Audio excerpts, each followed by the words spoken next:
Take you through the grid before we head to Simon down in pit lane. Pecco Bagnaia on pole from Miller and Aleix Espargaro. Fabio Quartararo heads row 2 ahead of Bastianini and Joan Mir. Alex Rins starts 7th just behind his teammate with Martin and Zarco on the Pramac Racing Ducatis in 8th and 9th. Then the 2 Repsol Hondas of Marc Marquez and Paul Espargaro. As we look through the rest of the grid then, let's get a word on the factory Suzuki team.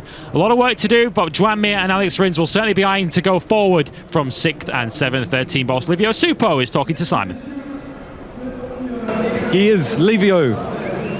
Looking at things pace-wise last night, Alex looks super fast. Hasn't all gone smooth. And what I saw was, if Fabio can get in front, I really think he has a chance to win. Like, he looks great pace-wise. But I'm afraid that he might not be able to. What are your feelings? Same. Same. So he's quite confident that he can run a really good race, and unlike Jerez, he said here there are more places to pass. So the important how difficult it is for us to close in, but he's feeling super confident, and we just have to not get stuck in the group. Thank you, Lynn. Good luck. You're very welcome. Thank you. Yeah, thanks, Simon. Thanks to Lynn Jarvis. Yeah, with the hottest conditions of the weekend then. At the moment, we're just, 20 minutes away from the get-go here in Le Mans for Pecco Bagnaia on the front row of the grid. Roadblock.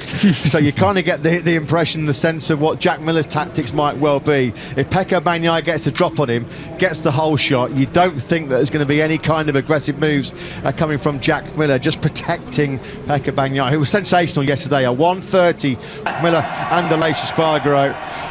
Fabio Quartararo will start in 4th place, and Enea Bastianini will be 5th. Joan Mir then, of course, he was the big beneficiary in many respects of the Zarco penalty. The 2020 world champion moves up 1 row, not just 1 place, but 1 row. So Mir will be a danger man going from 6th spot, and of course, let's hope contender, but also Aleix will be very fast, though. So I think that our riders, including Bastianini and the other Ducati, will be very, very competitive. But I seen Fabio the rider to beat. Thank you. Good luck. Thank you. Yeah, all the noise coming out of the factory Ducati camp, although they're quietly confident, aren't they, in their own potential of winning this Chartres Grand Prix of France. Pecco Bagnaia, if you've been on those campsites here this weekend. Let's pop back down to Simon on the grid again. What a start it's been to 2022 for the factory Aprilia team. Heady Heights, they're 2nd in the World Championship. Aleix Espargaro just 7 points behind the World Series leader Fabio Quartararo. Can the dream roll on, Simon? He's with Paolo Bonera. Matt, I think it can. Paolo looking at a bit of an angle to even finish 2nd, but more importantly, what do you think? Yeah, for sure he did a good FP4. He was during all the session in the 1st position.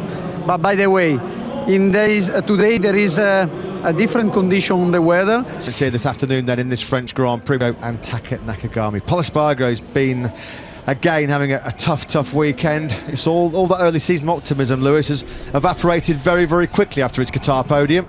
Yeah, he's not gone anywhere near that since. He pointed out that Honda have been struggling, particularly in his way to another victory here in Le Mans. He's certainly looking more relaxed than Joan Zarco about the whole affair pre-race. Yeah, Jack Miller's got a job to do, of course, in this Grand Prix. We did hear from Ducati. Appreciation then for the world famous dancers from the Moulin Rouge in Paris. A great way to build up here for this French Grand Prix.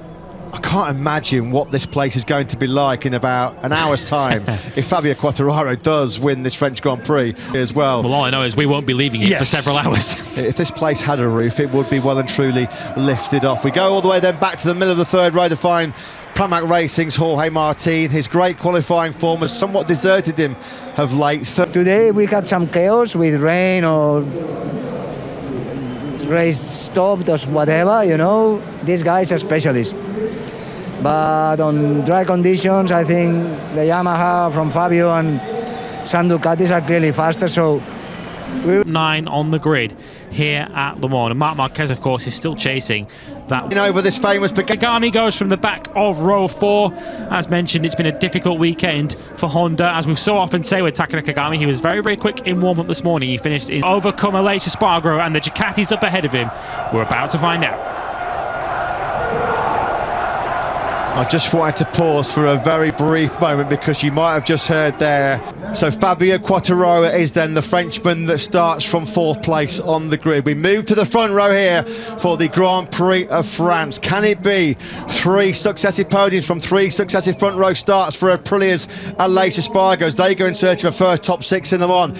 Can Thriller Miller thrill again here in France and make it back-to-back wins in the French Grand Prix? And will Pecco Bagnaia make it back-to-back wins in 2022 to break French hearts? The French Grand Prix up now.